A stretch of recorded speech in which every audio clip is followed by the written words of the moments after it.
In our last chapter, we walked through the daily struggles of Viking life, hunting, farming, and enduring the endless winters. But survival wasn't only about food and shelter. In the shadows of the longhouse, another battle raged, one that claimed more lives than any raid. This is the brutal reality of childbirth in the Viking Age. You're a Viking woman about to give birth in a corner of the longhouse where the goats usually sleep. There's no epidural waiting, just a sweating midwife, some suspicious-smelling herbs, and the very real possibility you or your baby won't survive the night. This wasn't a special occasion in the village. It was Wednesday. 1 in 3 Viking women died in childbirth. Infants fared worse. Half never made it to their 5th birthday. Those are lottery odds no one wants to play. Midwives carry generations of hard-won knowledge in their hands. They knew when to have a mother squat over hot stones to speed delivery, when to brew pennyroyal tea for stalled labor. Their toolkit contained no fetal monitors, just goose grease for lubrication and crude linen strips for tying off the umbilical cord. Some used bronze knives blessed by runes to cut the cord, hoping the magic would ward off infection. It usually didn't. The birthing room stank of fear and iron. Straw soaked up most of the blood, but everyone knew stories of women who bled out before the midwife could pack the wound with spider webs. There were no stitches for tearing, just pressure and prayers. If the baby came breech, the midwife might attempt to turn it manually, her fingers probing blindly inside as the mother bit down on a leather strap. Success meant living to birth again. Failure meant preparing a funeral pyre. Superstitions governed every step. No one would light a fire during labor. It might burn the child. Certain runes carved on the bed frame supposedly eased pain. Visitors brought iron weapons to scare off evil spirits. A difficult birth might prompt the father to circle the house with his sword, slashing at invisible demons. The sagas tell of mothers who survived by clutching Thor's hammer amulets. Whether the god intervened or coincidence saved them, nobody questioned. Babies entered the world to grim assessments. Weak or deformed newborns faced exposure, left outside to die if the family couldn't support them. Those who passed inspection got washed in cold water to test their resilience. The survivors were rubbed with salt to toughen their skin, a practice that made newborns scream, but possibly prevented some infections.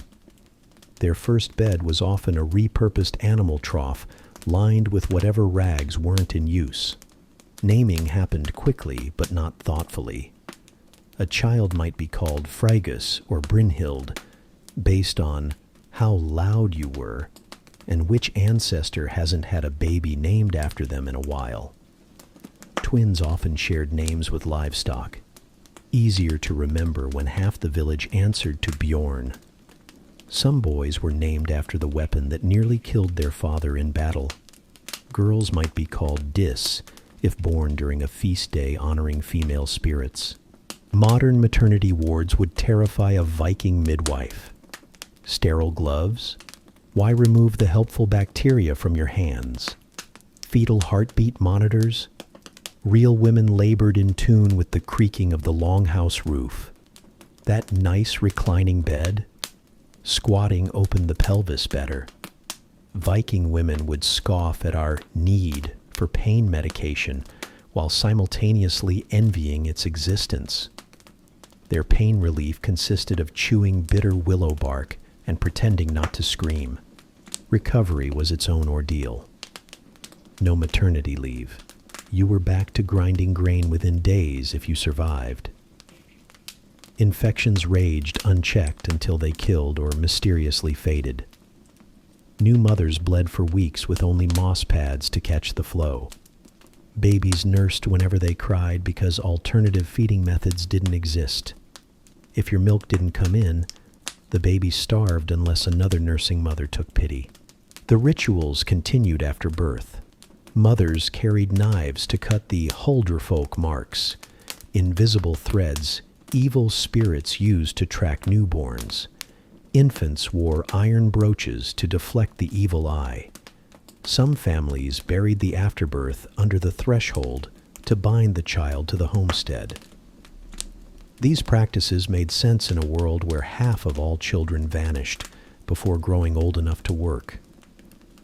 Men stayed largely absent from the process.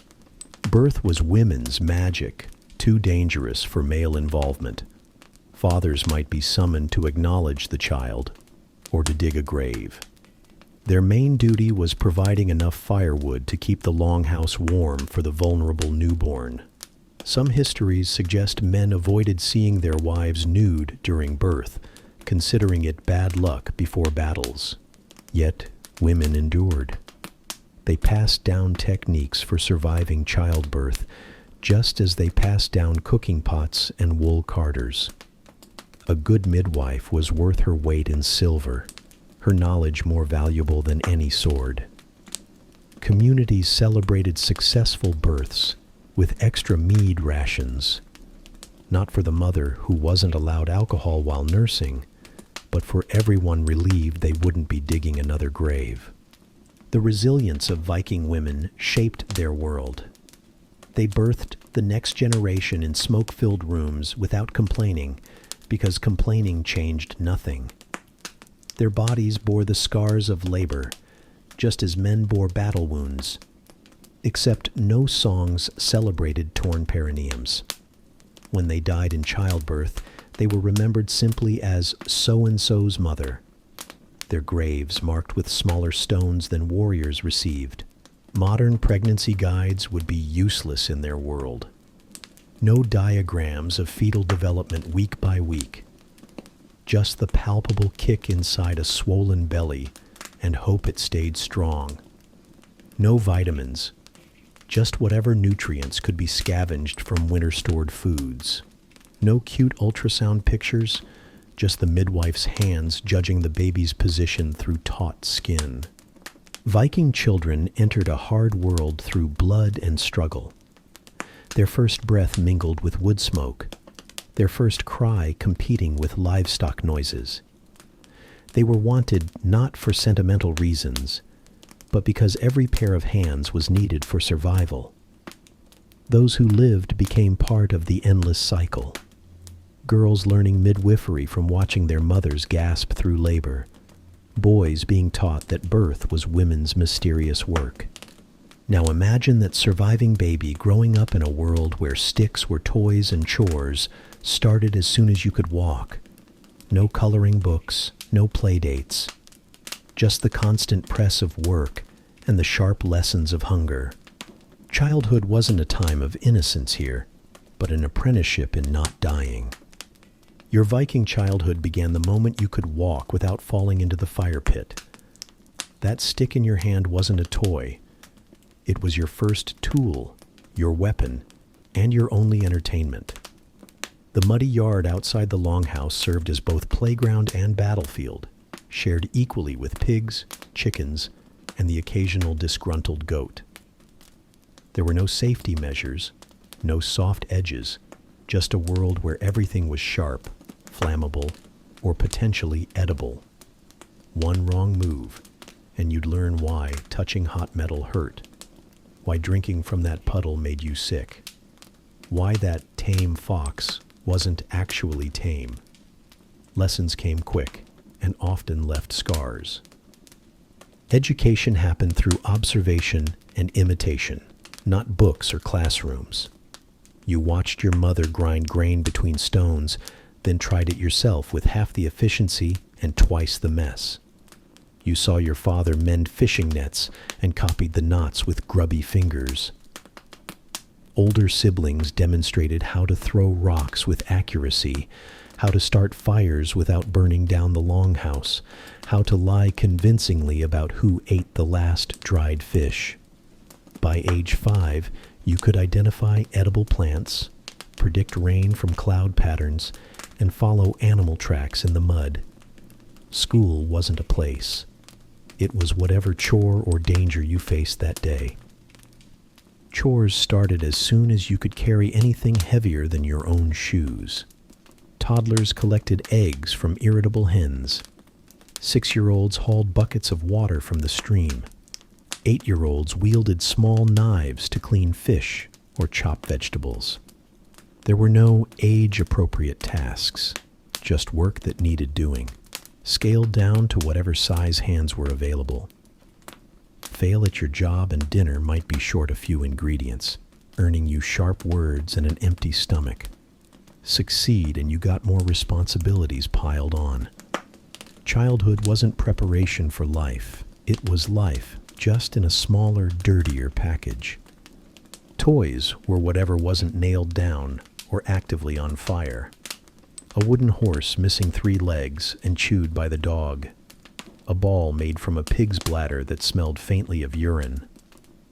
Sticks carved into rough shapes with adult knives when no one was looking. Games were simple tests of pain tolerance. Who could hold ice the longest? Who could wrestle a chicken without bleeding? Who could throw stones closest to a sibling's head without actually hitting them? Winners got bragging rights. Losers got experience in what not to do next time. The village cheered equally whether you triumphed or failed spectacularly, as long as it was entertaining.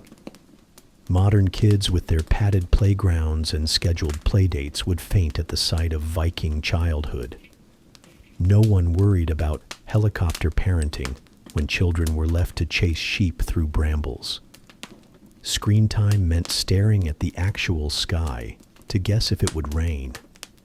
Stranger danger wasn't a concept when every adult in the village had permission to cuff you upside the head for misbehaving.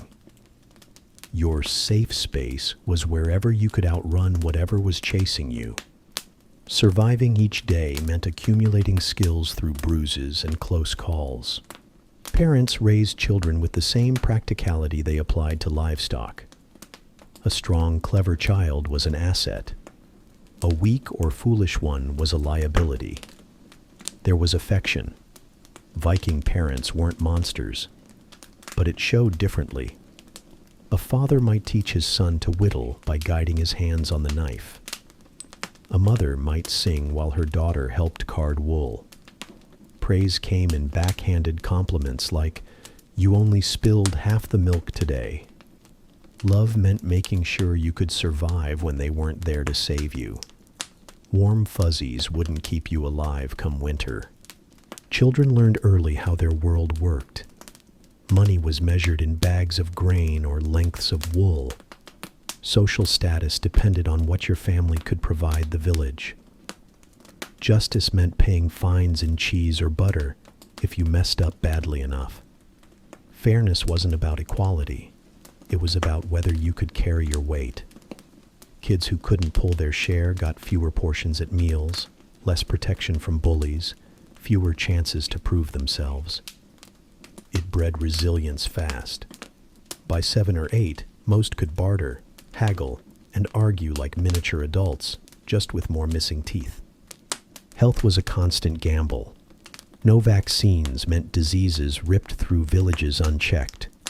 Broken bones healed crooked if they healed at all. Toothaches were endured until the tooth rotted out or someone yanked it with pliers. Parents treated sick kids with herbal remedies of questionable effectiveness. Willow bark tea for fevers, moldy bread poultices for infections. Some lived, some didn't. The ones who survived grew up with immune systems toughened by constant battle against germs their ancestors couldn't see or understand. Gender roles shaped childhood early. Boys followed fathers to learn hunting, fishing, or trading. Girls mastered textile work, food preservation, and herb lore. The division wasn't absolute. Plenty of shield maidens proved women could fight, and many men cooked. But most kids slid into expected roles without question.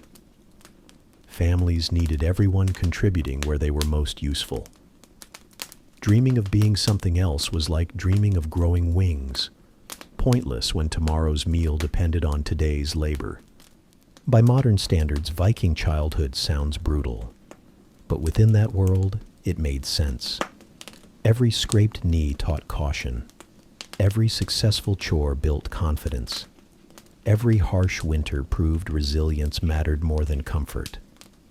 What looked like neglect from the outside was intense preparation for a life where weakness could mean death. Viking kids might never know the softness of modern childhood, but they learned to navigate their world with skills that kept them alive when others faltered. Growing up came fast in the Viking world. One day you were a child barely tall enough to reach the table. The next you were hauling full-grown sheep around like they weighed nothing. And when the time came for true adulthood, marriage, battle, or whatever else your village required, you stepped up without hesitation. Because that's what all those scrapes and struggles had prepared you for. The moment childhood ended and real responsibilities began. Like it or not. One day you were hauling water buckets and wrestling goats. The next, someone handed you an axe and said, "Congratulations, you're an adult now." That's how Viking childhood ended. No graduation parties, no teenage rebellion phase. At 12, your childhood got packed away like last winter's woolens. Puberty arrived like a bad omen, unannounced, inconvenient, and completely uninterested in your feelings. Boys got weapons. Girls got responsibilities. No one asked if you felt ready. That first real axe wasn't just a tool. It was iron-bladed, leather-wrapped, and sharp enough to split logs, bones, or egos. You spent years watching adults use these things, but now the weight felt different in your hands. One slip and you'd lose fingers. One strong swing and you might actually contribute something useful. There were no practice rounds. You either learned fast or bled quietly. Girls didn't get axes unless they demanded them. Most started plaiting their hair with care and flirting with boys. Others kept hauling water, chopping wood, cleaning fish, and wrestling goats. Just with more purpose now. Your body changed, but your chores didn't. If anything, they multiplied. Suddenly you were expected to know how to preserve meat, weave cloth, and calculate winter food stores. Make a mistake and people starved. No pressure. Modern adolescence drags on for years. Part-time jobs, driving tests, college applications. Vikings gave you about 30 seconds between "stop playing with sticks" and "here's your life's work." Boys trained for war or took up their father's trade overnight. Girls managed households or prepared for marriage. There was no guidance counseling, just a sharp shove toward whatever job kept the community alive. Your dreams mattered less than your ability to carry heavy things without complaining. Marriage negotiations started shockingly early. Your parents might have arranged your future spouse while you were still chewing on your first tooth. Wealthy families traded children like livestock to secure alliances. Poorer ones waited until you could actually contribute labor to someone else's household. Either way, romance rarely entered the equation. A good match meant extra hands for farming or connections to better trading partners. Love was something that might grow later, like mold on old bread. Young men proved themselves through pain, not metaphorically, actual, bone-breaking pain. Boys sparred with real weapons, leaving bruises and occasional missing teeth. The goal wasn't to kill each other, but to learn how to take hits without whimpering. You fought until someone yielded or bled too much to continue. Winners earned respect. Losers got extra chores until they improved. There were no participation trophies, just the knowledge that next winter's raids would be even harder. Girls faced different trials. You didn't just cook meals now, you planned them. A miscalculation meant hungry relatives glaring at you all winter. Textile work went from simple mending to producing entire wardrobes. Drop a stitch and someone's tunic unraveled during the first snowstorm. The village judged your competence harshly and constantly. Better to be known as that girl who makes excellent cheese than the one who ruined 3 hides trying to make gloves. Physical changes got no special treatment. Modern kids get acne creams and awkward health class videos. Vikings got stop scratching that rash and go milk the goats. Menstruation meant using whatever rags were available and pretending nothing hurt. Voice cracks during important announcements earned mocking laughter, not sympathy. Your body's betrayal was your problem to manage while still doing a full day's work. Wealthier families might host small celebrations when children came of age. A feast with slightly better food than usual, maybe a new cloak or piece of jewelry. Most kids got a pat on the back and heavier tools. The real marker of adulthood wasn't ceremony. It was when people stopped correcting your mistakes and started punishing them. Forget to bank the fire properly as a child. You got scolded. Do it now. Everyone slept cold and you work twice as hard tomorrow to make up for it. Some rebelled against the sudden expectations. Boys sneaked off to practice fighting instead of tending fields. Girls accidentally burned meals when pushed into unwanted marriages. These acts rarely changed anything. The village needed workers more than it needed happy teenagers. Unless you could single-handedly take down a bear, your feelings mattered less than your ability to contribute. The Shield Maiden's path was rarer, but not unheard of. Some girls grabbed weapons instead of distaffs, training alongside boys until they could hold their own. They fought until their hands bled, until the elders nodded approval, until no one dared say, "You hit like a girl," unless they wanted a broken nose. Even then, adulthood came just as fast, just with more scars to show for it. Preparation happened through brutal simplicity. Children learned by doing, failing, and doing again until they got it right. There were no gentle mentors, just exhausted adults yelling instructions while holding sharp tools.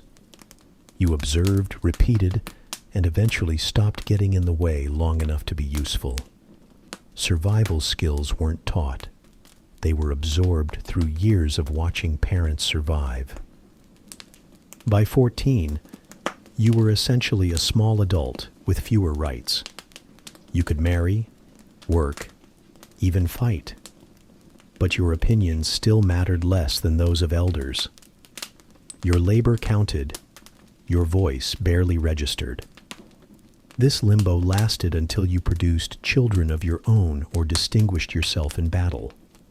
Until then, you kept your head down and your axe sharp. Modern kids would crumble under the transition. Imagine your high school replacing math class with calculate how many days until starvation based on current grain stores. Viking kids adapted because they had no choice. One day you're playing with sticks, the next you're responsible for keeping people alive through winter. The switch flipped fast because the world was harsh enough to demand it. Marriage loomed as the ultimate adulthood test. Not because of romance, but because suddenly you were running a household with someone who might be a stranger. Your parents negotiated the match based on land, livestock, or alliances, not whether you liked your spouse's smile. Love came later, if at all. For now, you worked together like 2 oxen yoked to the same plow, moving in the same direction or pulling each other into the dirt. Your Viking marriage contract might have been settled while you were still learning to walk. Forget dating apps and romantic proposals. This was a business transaction where you happened to be part of the inventory. Parents negotiated matches based on land, livestock, or political alliances. Your personal feelings ranked somewhere below the quality of the goats being traded in the deal. The economic aspects were brutally straightforward. A bride's family might offer a dowry of textiles, tools, or animals. The groom's family countered with promises of labor, protection, or silver. Wealthy families married off kids young to secure alliances. Poorer ones waited until both parties could contribute actual work to the household. Love wasn't part of the equation. Survival was. A good match meant extra hands for farming or connections to better fishing spots. Wedding rituals were more about property transfers than romance. The ceremony typically lasted days, with feasting that could bankrupt poorer families.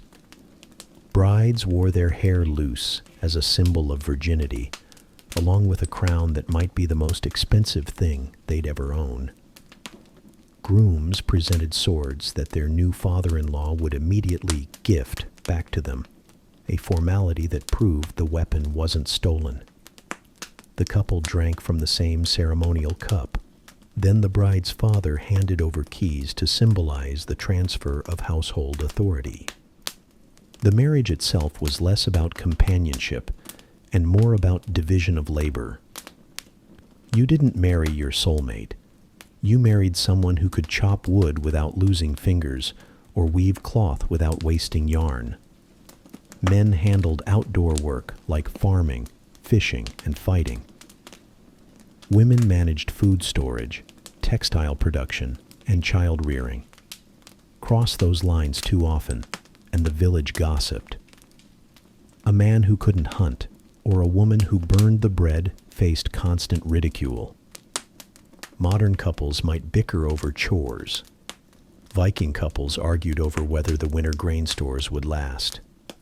There was no date night, just endless work punctuated by occasional festivals where you got slightly better food. Sleeping arrangements weren't private. The whole household shared one room. Intimacy happened quietly, if at all, with the constant risk of children or livestock wandering over at awkward moments. Divorce existed but wasn't simple. A woman could demand separation if her husband failed to provide, hit her without cause, or insulted her family publicly. Men could divorce wives for infertility, laziness, or acting like a shrew. The process involved calling witnesses to attest to your grievances, then dividing property fairly. Kids usually stayed with the father unless they were very young. A divorced woman returned to her family, her reputation permanently dented. Some marriages developed affection over time. Shared struggles bred a rough sort of loyalty. You might not have chosen your spouse, but after surviving 3 winters together, you at least respected their ability to gut a fish quickly. The sagas mention couples who grew genuinely fond of each other, usually after 20 years and several children. Wealthier couples had more flexibility. A rich farmer might take a concubine without divorcing his wife, as long as he could support both households. Powerful men sometimes had multiple wives for political reasons, but most Vikings stuck to one partner. Feeding extra mouths was hard enough without complicating things. The wedding night was more practical than passionate.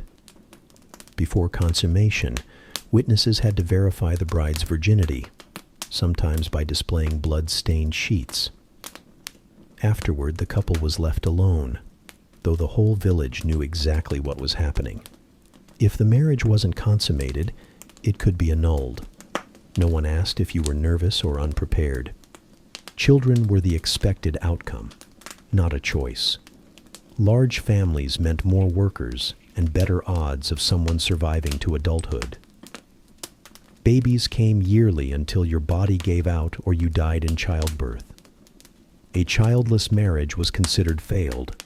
Some sagas describe husbands divorcing wives over it, though infertility wasn't always the woman's fault. Marriage also meant inheriting each other's feuds. If your spouse's family had enemies, those enemies became yours. A widow might be expected to marry her husband's brother to keep property in the family. Love stories rarely ended well in the sagas. Tragic betrayals and bloody revenge were more common than happy endings. Modern relationships would baffle them. Choosing your own partner, waiting until your 30s to marry, splitting chores evenly. Vikings would call it reckless. Their system wasn't kind, but it worked for their world. Marriage was a survival pact first, a romance second, if at all. The clothes you wore after marriage signaled your new status. Brides packed away childhood tunics for heavier wool dresses. Grooms started wearing better belts to hold their tools. Your outfit told the village you were someone's problem now, for better or worse. Speaking of outfits, Viking fashion wasn't about looking good. It was about not freezing to death. Those intricate brooches and layered tunics served purposes beyond aesthetics. Every stitch had to justify its existence in a world where thread was handmade and fabric was currency. But that's a story for another section. Up next, why that wool tunic you're wearing took someone 3 months to make. Forget fast fashion. This was slow, painful, and absolutely necessary work. And if you think your socks are scratchy now, wait until you hear what Vikings lined their boots with. That wool tunic you're wearing took someone 3 months to make. Every scrap of fabric in a Viking village represented hours of back-breaking labor. Shearing, cleaning, spinning, weaving, sewing. There were no department stores, just women hunched over looms until their fingers cramped. Fashion wasn't about looking good. It was about not freezing to death or getting your skin rubbed raw by poorly tanned leather. Men and women dressed similarly, but with key differences. Both wore tunics as base layers, knee length for men, ankle length for women. Over these went woolen cloaks fastened with brooches that doubled as emergency currency. Women added aprons or overdresses that showed their marital status. Colors were muted. Browns, yellows, greens from natural dyes. That bright blue cloak in the museum? Only the wealthy could afford imported woad dye. Most people wore clothes the color of dirt because that's what they were dyed with. The process started with sheep. Shearing happened in spring when wool came away easily. Then came cleaning, picking out twigs, dung, and insects before washing the fleece in stale urine to break down oils. Carding followed, pulling fibers straight with spiky brushes until hands blistered. Spinning turned fluff into thread, using drop spindles that took weeks to produce enough yarn for one tunic. Weaving on upright looms required constant attention. One lapse and the pattern got ruined. A single outfit represented months of evenings spent by the fire working fiber. Leather production smelled worse. Hides soaked in tannin-rich solutions made from tree bark or animal brains. Workers kneaded the skins bare-handed until they softened. Their fingers permanently stained brown. Finished leather became shoes that molded to feet after being soaked and worn wet. Boots lined with fur helped in winter, though they never fully dried out. Belts held tools and weapons, but also served as emergency rope when needed. Nothing got wasted. Even fish skins were tanned into thin, tough leather for gloves. Jewelry had practical purposes. Brooches held cloaks closed against the wind. Arm rings displayed wealth that could be cut off and used as payment. Glass beads from trade networks proved you had connections. Even the intricate knotwork on belt buckles served to strengthen weak points in the metal. A wealthy woman's keys symbolized her control over household stores. Lose them, and you'd be picking locks with a knife. Children wore simpler versions of adult clothes. Babies were swaddled in linen strips that doubled as diapers. Toddlers got miniature tunics that were really just sacks with armholes. By 5 or 6, you dressed like your parents, just with more patches and less decoration. Clothes were handed down until they disintegrated. Then the rags became insulation for walls or kindling for fires. Modern fast fashion would horrify them. Today we throw away shirts after a few wears. Vikings mended the same tunic for decades. They darned holes with whatever thread matched least badly. Patches covered thin spots until the garment became more repair than original fabric. Winter clothes got packed away with herbs to deter moths. Summer outfits were aired out regularly to prevent mildew. Nothing was discarded until it couldn't possibly be reused. Footwear was equally hard-won. Leather shoes were cut slightly too small and worn wet to mold to feet. Hobnails added traction, but conducted cold in winter. Some wore felted wool slippers indoors, though these wore out quickly. Socks were knitted from coarse wool that scratched, but warded off frostbite. In freezing weather, people wrapped feet in strips of fur or stuffed shoes with dry grass for insulation. Underwear barely existed. Men wore linen loincloths that got washed maybe monthly. Women's shifts were linen too, but layers of wool overdresses absorbed most sweat. Both sexes went commando under their outer layers much of the time. The concept of clean clothes was relative. You might shake out your tunic occasionally, but proper washing happened maybe twice a year. Hairstyles served functions beyond aesthetics. Men braided beards to keep hair out of food while eating. Women's elaborate knots kept long hair from tangling in wool during spinning. Both sexes used bone combs to remove lice, though the pests always came back.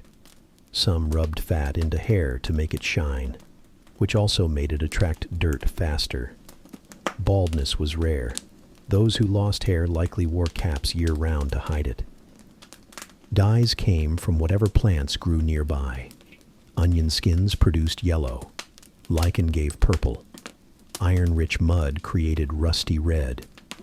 The richest blues came from imported woad, so expensive that families might own just one blue garment for special occasions. Most clothes stayed undyed. The natural gray-brown of sheep's wool blended perfectly with dirt floors and smoke-darkened walls. Maintenance was constant. Clothes were beaten with sticks to remove lice. Wool garments were washed in stale urine to lift oils, then rinsed in streams so cold your hands went numb. Leather needed regular oiling to prevent cracking. Broken brooches got melted down and recast. Even simple tasks like sewing on a button required making the thread first by twisting fibers between your palms. The contrast to modern life couldn't be sharper. Today we buy $10 shirts made overseas by machines. Vikings spent a month's labor on one garment that had to last years. That sweater you tossed because it pilled? They'd have picked off the fuzz and worn it another decade.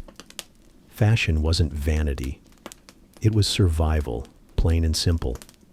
Every thread in your tunic represented someone's aching back and strained eyes. Next time you get dressed, remember, your ancestors would kill for the luxury of complaining about an itchy tag. Speaking of handmade items, that wooden spoon in your kitchen drawer would have been a Viking's prized possession. Forget IKEA. Every household object represented hours of skilled labor.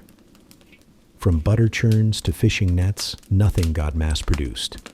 If you needed a bowl, you carved it yourself or traded with someone who still had feeling in their fingers. But that's a story for another section. That spoon in your kitchen drawer? A Viking would have treated it like gold.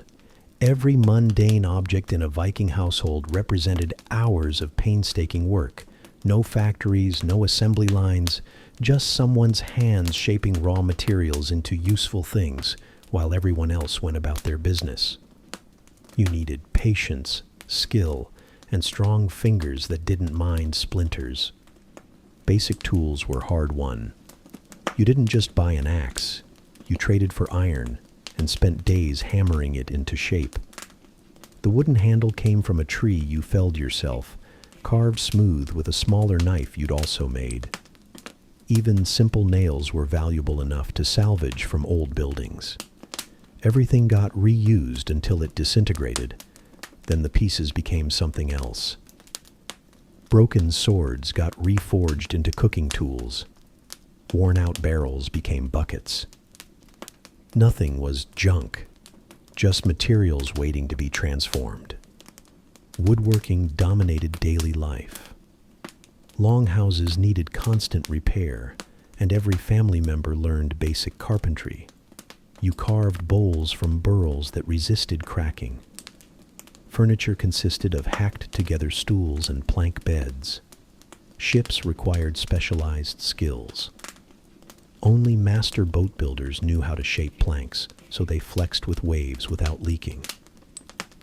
An average Viking could knock together a serviceable chair, but would pay dearly for a proper shipwright's work. Metalsmithing was rarer and more prized. Few people had the skill or resources to work iron properly. A blacksmith needed charcoal, made from carefully burned wood, a clay furnace, and someone to pump bellows for hours. The best smiths guarded their techniques like trade secrets. A well-made sword could take weeks of folding and hammering, its value equal to a year's harvest. Simpler items like nails still represented serious labor, each one hand-forged with imperfect, expensive iron. Textile production never stopped. Women spun yarn while walking, talking, even riding wagons. Looms took up half a home's floor space for months at a time. Making a single wool tunic required processing fleece from several sheep, then countless hours of spinning and weaving. Dyes came from boiling plants for days, yielding unpredictable colors. A wealthy woman's dress might represent 6 months' work before the first stitch was sewn. Pottery looked crude, but required expertise. Clay had to be gathered, purified, wedged to remove air bubbles. Potters coiled ropes of clay into shapes, smoothing them with wet fingers before firing in open pits. Glazes were rare. Most pots just got rubbed with grease to make them somewhat waterproof. Break one and you'd be scooping stew with a wooden bowl until the next market day. Even children's toys were purposeful. A carved wooden horse might teach a boy how to handle knives. Dolls prepared girls for childcare. Simple balls made from pig bladders doubled as emergency water carriers. Nothing existed solely for fun. Every object had to justify the labor invested in it. Tool maintenance was constant.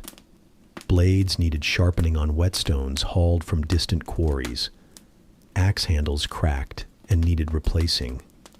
Leather straps dried out and required oiling. You spent as much time caring for tools as using them. Knowing replacement meant weeks of bartering or toil. Bone and antler offered alternatives to scarce wood and metal. Needles, combs, and fishhooks came from deer antlers soaked in urine to soften them. Bone became buttons, dice, even ice skates when lashed to boots. Nothing got wasted. A single elk antler might yield a dozen tools before the scraps became jewelry. Training started early. Children whittled with dull knives under watchful eyes. By 10, you'd be expected to carve a decent spoon or repair your own shoes. True mastery took decades. Shipwrights often learned their craft from grandfathers who'd built dozens of vessels. Apprenticeships meant years of fetching tools and observing before touching materials yourself. Quality varied wildly. A rich man's chest might feature intricate carvings and iron fittings. A poor farmer's version was just nailed-together planks that snagged clothing. Yet both served the same purpose, holding possessions in a world without closets or plastic bins. Modern manufacturing would horrify them. Today, we throw away flimsy furniture that lasts a few years. Vikings built stools to survive generations, repairing them until the wood moldered away. That rustic look in home decor magazines, that was the result of endless sanding by hand until splinters stopped drawing blood. Most homes had a craft area, a corner with worn tools and wood shavings accumulating on the dirt floor. Project piles grew and shrank with the seasons. Winter meant carving spoons by firelight. Summer saw repairs to fishing nets and carts. There were no hobbies, only necessary skills practiced between other chores. The contrast with today couldn't be starker. We buy a can opener for $5 and toss it when it breaks. Vikings would have spent a day forging a replacement, cursing the whole time. Every object in their world carried the weight of someone's effort. The calloused hands that shaped it. The tradesmen who bartered for it. The family that relied on it. Next time you use a plastic spoon, remember, your ancestors would have fought for the privilege of owning something so disposable. Trade routes spread materials and ideas. A comb in Norway might use reindeer antler unavailable in Denmark. English oak found its way into Swedish longhouses. Wealthy Vikings flaunted exotic items, glass from the Rhine, silk from Constantinople, amber from the Baltic. Commoners made do with local supplies, their lives bound by what the land could provide. Barter governed most exchanges, but silver became king when available. Hack silver, cut up coins and jewelry. Let people pay exact amounts by weight. A merchant might accept wool, furs, or even dried fish if the quality was right. Weapons usually stayed with their owners unless starvation loomed. Land rarely changed hands except through inheritance or conquest. Market days were lifelines for isolated farms. People hauled goods for miles to trade for essentials they couldn't produce. A farmer might swap cheese for iron nails or honey for a pottery jug. News traveled with the merchants, along with disease and occasional violence. You guarded your purchases carefully.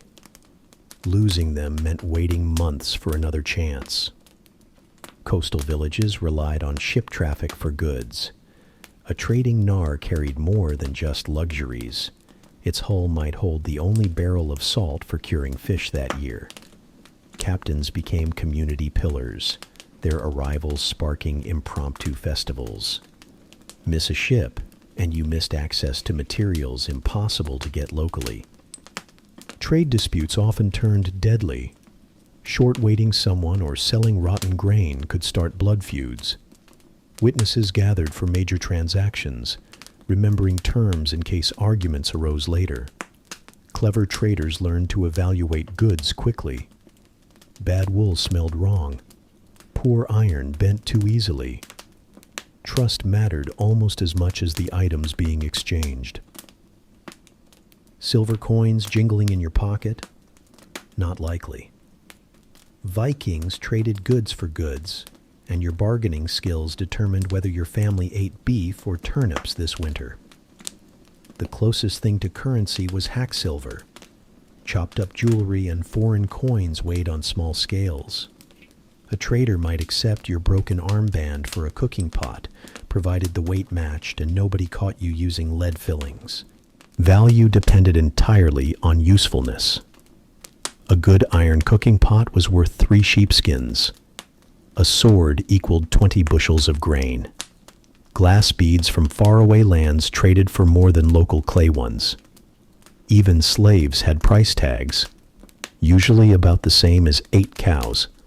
But try paying with a cow at the market, and you'd spend half the day arguing over whether she was really worth those 2 axes and a cloak. The bigger the item, the messier the haggling got. Trade networks stretched farther than you'd expect. Arabic silver dirhams turned up in Scandinavian graves, proof that Viking traders reached Baghdad.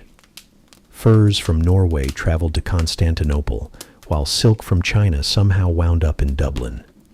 Ships carried not just luxuries, but essentials: salt for preserving fish, whetstones for sharpening blades, amber for making fire starters. Silver became the universal equalizer when available versus Burka. A merchant wouldn't take half your cow English this season, but he'd accept silver pieces equal to her value. Problem was, coins were rare and uneven. So people cut jewelry into chunks, testing purity by biting the metal or checking how it rang when dropped. Transactions involved a lot of weighing and squinting, with disputes often settled by whoever had more friends nearby. If your silver was too debased, you'd wake up with fewer teeth and no goods. Market days were chaotic and crucial. Farmers hauled cheese, wool, and dried fish for miles. Craftsmen displayed knives, combs, and pottery. Strangers from different villages eyed each other's goods while keeping hands near weapons. Deals required witnesses, 3 reliable men to confirm you really did trade 2 sacks of barley for that anvil. Young boys ran errands for tips of honeycomb or dried fruit. By afternoon, drunken brawls often erupted over disputed trades, adding entertainment value to commerce. Practical items traded easiest. Wool, iron, and tools always found buyers. Fancy goods depended on the season. Amber beads moved well before weddings. Warm furs sold faster as winter approached. Livestock deals needed experts to assess an animal's health and age. Some traders specialized: the fish guy, the cloth woman, the swordsmith who only took silver or high-quality charcoal in payment. Everyone else made do with whatever they could offer. Foreign trade required adaptability. In Russia, traders wanted furs and slaves. In England, silver and weapons moved fast. Mediterranean ports demanded amber and walrus ivory. Smart Vikings kept multiple trade goods ready, switching offerings based on location. Language barriers didn't stop commerce. Finger counting and hand signs worked fine when both sides wanted a deal. Barter's limits were obvious. Try dividing a live goat to pay for half a sword, and you'd have a mess. Some trades required chains of exchanges. Your wool for her honey, then the honey for his iron nails. Credit didn't exist unless you trusted someone enough to take an IOU, which usually meant family or longtime neighbors. Strangers paid up front in goods or found themselves ignored. Record keeping was minimal. Tally sticks helped track debts, notches on wood that both parties split down the middle to prevent cheating. Runes on stones marked important deals, but most transactions lived only in memories. This led to constant he said, she said arguments, especially after mead flowed freely at gatherings. Seasonal scarcity changed values. Come late winter, a bag of grain might fetch twice what it did in autumn. Smart traders stockpiled goods when prices were low, selling when desperation drove values up. Others exploited shortages. A man with the only salt supply within 50 miles could name his price. Word traveled fast about who gave fair deals and who watered their milk. Weight matters more than numbers. Without standardized coins, scraps of hack silver and foreign money circulated by weight. Merchants carried small scales to verify amounts. A mark of silver equaled about 8 ounces, but purity varied wildly. Arabic coins were trusted, Frankish ones suspect. Gold was rare enough that most hadn't seen any. Modern banking would baffle them. Paper money? Pointless. Digital transactions? Sorcery. Vikings wanted goods they could touch, weigh, and sometimes taste. Wool that didn't reek of mildew, iron that didn't bend too easily. They'd laugh at credit scores and loans, preferring direct trades where everyone walked away holding something tangible. The system worked because it had to. When silver ran short, people bartered soap for shoes, axes for ale, or labor for lodging. Kids learned young how to assess value, whether those eggs were really worth your carved spoon. Communities developed unwritten rules about fair exchanges, enforced through reputation. Cheat someone today, and nobody would trade with you tomorrow.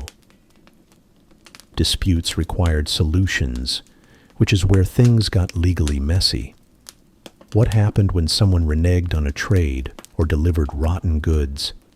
That's when Vikings turned to their unique justice system, one that settled scores with fines paid in butter, cheese, or occasionally blood. Next time you complain about customer service, be grateful no one's suggesting a duel to resolve your complaint. Next up, the real reason Vikings feared angering the gods. It wasn't just about afterlife perks. When every storm or failed harvest might be divine punishment, religion wasn't spiritual, it was survival with extra chanting. And when the gods got really mad, they didn't send plagues. They made your beer go sour right before guests arrived. That's when you knew you were in trouble. That strange noise in your barn at night? Probably just rats, or Loki playing tricks again. Viking life had no separation between the spiritual and mundane. Every chore, every decision, every sneeze might mean the gods were watching. Forget going to church once a week. These people lived in constant awareness that Thor might get cranky if you skipped your morning offering. The gods weren't distant concepts, but active participants in daily life. Odin might influence your trading trip. Freya could bless your childbirth. Njord controlled whether your fishing nets came up full or empty, and if you forgot to honor them properly. Bad harvests, sick livestock, or worse. No pressure. Household rituals happened constantly. A bit of meat tossed in the fire for Odin before meals, runes carved above the door to keep out spirits, charms hung over livestock pens. Your grandmother probably knew 20 different prayers just for butter churning. Fear drove much of this devotion. Not the healthy kind of fear, but bone-deep terror that the wrong move could bring disaster. Break an oath sworn on Thor's hammer. Expect storms to wreck your crops. Skip the seasonal blot sacrifice. Enjoy watching your neighbors prosper while your sheep die. The gods weren't merciful. They were powerful beings who demanded respect. Even small slights might earn punishment, like making your beer go flat right before guests arrived. Household worship was women's work mostly. While men fought and traded, wives maintained the family's spiritual health. Morning routines included checking omens, how the fire burned, what birds were singing. Certain days required special observances. No laundry during thunderstorms. Thor was busy. No weaving when the moon waned. Freya disliked it. Children learned young to recognize signs. A sudden chill might mean spirits passing, while a crow's call could signal Odin's presence. The pantheon covered every need. Thor protected against giants and blessed hammers. Freya oversaw love and fertility. Tyr guaranteed fair fights and honest oaths. But the gods weren't one-dimensional. Odin valued wisdom, but also caused wars. Loki helped sometimes, but usually made things worse. Vikings didn't expect consistency from their deities any more than from the weather. You prayed to the right one for each situation and hoped they weren't busy elsewhere. Seers held real power, not just ceremonial roles. These were people, often women, who could interpret signs and foresee outcomes. Before major decisions like raids or marriages, villagers consulted them. The seer might cast runes, Sacrifice an animal to read its entrails, or enter trances to receive visions. Their word could stop a voyage or delay a wedding. A good seer was worth her weight in silver. A bad one might find herself unpopular fast when predictions failed. Modern secular life would baffle them. Choosing not to believe? Impossible. Skipping rituals? Reckless. Vikings saw divine hands in everything. The way bread rose, how wounds healed, why some children lived while others died. Science didn't explain the world. The gods did. A failed crop wasn't bad soil, but punishment for arrogance. A healthy baby meant Freya was pleased, not random chance. Spiritual practices blended into daily tasks. Carving runes on tools wasn't art, but necessity. A plow without protection might break. Brewing ale included prayers to ensure it fermented properly. Even something as simple as braiding hair followed sacred patterns to ward off evil. Nothing was done without considering the supernatural implications. Children learned religion through chores. A girl grinding grain heard stories of Frigg's spinning. A boy chopping wood learned Thor's hammer myths. Holidays weren't days off, but intense ritual periods where everyone participated. By adulthood, you didn't practice religion.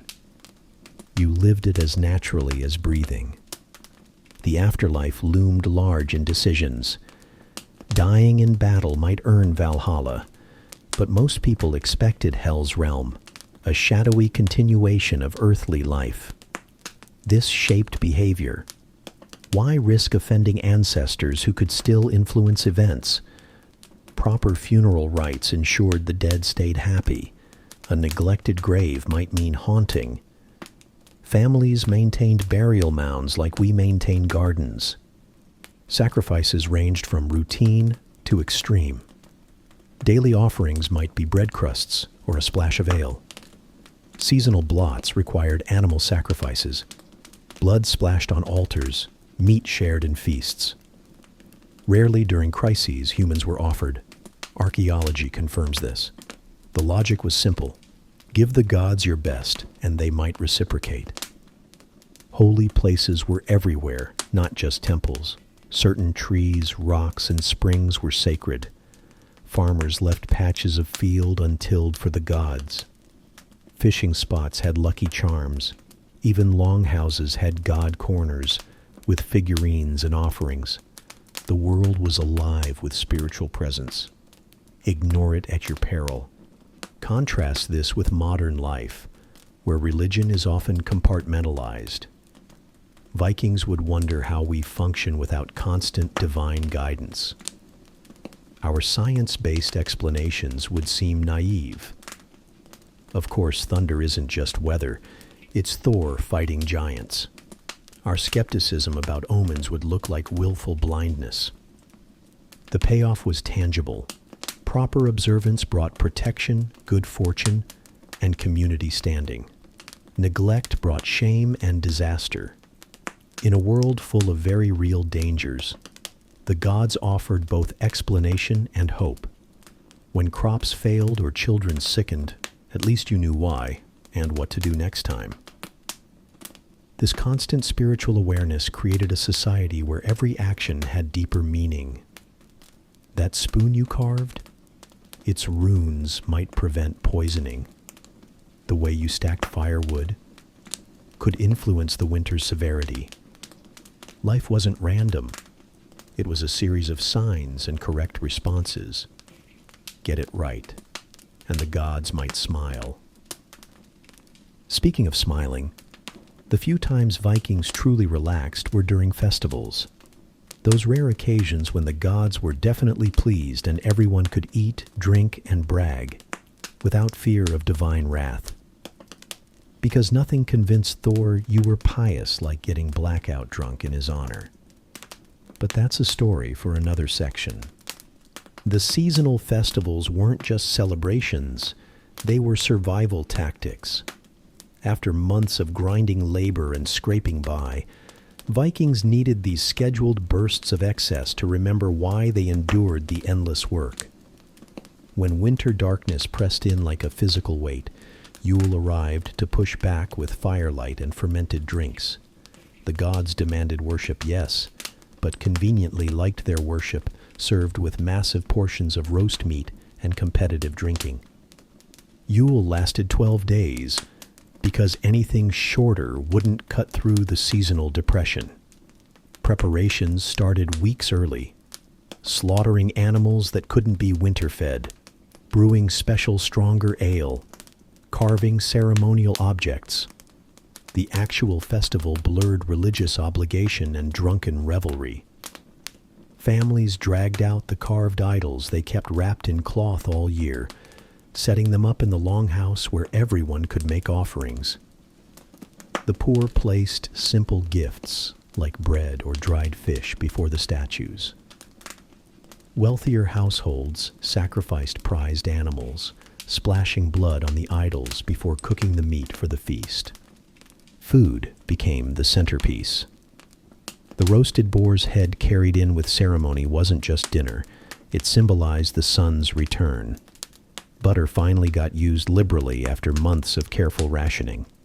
Dried fruits soaked in mead reappeared after being hidden since autumn. Even slaves got better rations during Yule, though they still ate after the free folk. The iron cooking pot stayed constantly full, producing stews thickened with the last precious grains saved for this occasion. Drinking wasn't optional.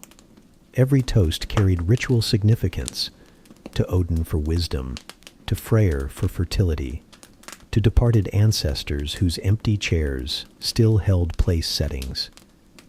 The host served the first cup, watching carefully to ensure no one sipped less than their share. Passing on alcohol wasn't just rude, it risked offending the gods. By the third night, even the teenagers were slurring sacred verses, while the old men told increasingly inappropriate stories about Loki's exploits. Competitions broke out naturally, as they always did with Vikings. Wrestling matches started near the fire and spread outward until someone got thrown into a snowdrift. Word games and riddle contests tested mental agility between drinks. The bravest or dumbest young men played Nataliker, a brutal ball game involving sticks, a hard leather ball, and no discernible rules. Broken bones were common, concussions expected. Winners earned temporary glory and maybe an extra serving of meat. Losers limped away with bruises and stories for next year. Summer's Midsummer Festival offered different pleasures. Bonfires lit against the eerie twilight sun that never fully set. Freshly harvested greens finally replaced months-old preserved foods. Communities that had been isolated all winter reunited, sparking both joyous greetings and long simmering conflicts. Marriageable young people eyed each other while their parents calculated dowries and land holdings. Flirtation happened through competitive games. A woman might accidentally brush against a man during the torchlight processions, testing his interest. Religious obligations threaded through everything. Animals sacrificed at midsummer were killed quickly and cleanly, their blood collected in sacred bowls before the meat roasted.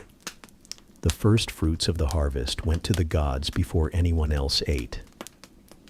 Processions circled fields with torches, both purifying and fertilizing the land. Forget to participate properly, and next year's crops might fail, or so everyone believed. Modern holidays would confuse a Viking. Our sterile office Christmas parties with store-bought cookies and mandatory small talk. They'd laugh themselves sick. For them, festivals were visceral explosions of color, noise, and sensation after months of gray survival. The scent of spruce boughs mixed with roasting pork fat. Bards' voices competed with the crackle of the central fire. Rough homespun clothes gave way to the few preserved fine garments, stiff with embroidery and the smell of moth-repelling herbs. These weren't escapes from daily life. They were intensifications of it. Viking festivals mirrored their harsh existence, just with better food and more alcohol. The same skills that served you year-round, holding your mead, telling compelling stories, fighting with controlled aggression, became entertainment. Children watched carefully, learning not just the rituals, but how adults acted when temporarily freed from constant toil. Work still happened, even during celebrations. Someone had to tend the fires, mind the animals, make sure the drunkest guests didn't wander into the woods. Women brewed and served endless drinks between managing food supplies. Priests officiated ceremonies while hungover from the previous night. Celebrations were never pure leisure. They were collective efforts to stave off despair through controlled chaos. The morning after brought consequences. Empty ale barrels, gnawed bones, and the gradually sobering realization of how much food had been consumed. Yet the memories sustained people through the next stretch of drudgery. That lingering taste of honey-glazed meat made the upcoming weeks of fish porridge more bearable. The sore muscles from yesterday's wrestling match beat the ache of chopping wood. Even the massive cleanup became part of the ritual, sweeping out the longhouse, packing the gods back into their cloth wrappings, returning to ordinary time. Festivals proved the village still knew how to come together after months of isolation and tension. Conflicts aired during drunken arguments could be settled peacefully once everyone sobered up. Young couples who'd flirted at midsummer might have wedding plans by harvest season. The careful balance of work and celebration wasn't natural. It took effort, planning, and occasional divine intervention to maintain. Viking resilience wasn't just about enduring hardship. It was about carving out these explosive moments of joy and connection between the endless chores and frozen winters. Their ability to pivot from solemn rituals to raucous games to practical cleanup showed the same adaptability that let them survive in harsh landscapes. Next time you complain about holiday stress, remember, at least you're not expected to wrestle your boss after 8 cups of mead while an angry priest watches for ritual mistakes. The Viking world demanded constant struggle against nature, enemies, and sometimes their own. Viking daily life was a relentless grind against cold, hunger, and backbreaking labor. Every meal required hours of preparation. Every winter threatened starvation. And even simple hygiene meant battling lice and mildew.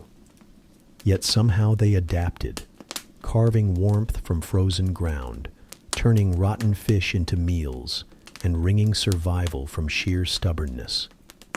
Next time your Wi-Fi's slow or your coffee's lukewarm, remember, your ancestors spent winters elbow deep in animal dung for insulation. They'd laugh at our hardships while stitching up wounds with horsehair. That's the Viking legacy, not just raids and legends, but the quiet triumph of enduring what would break most of us today. Dim the lights, sleep well. Good night.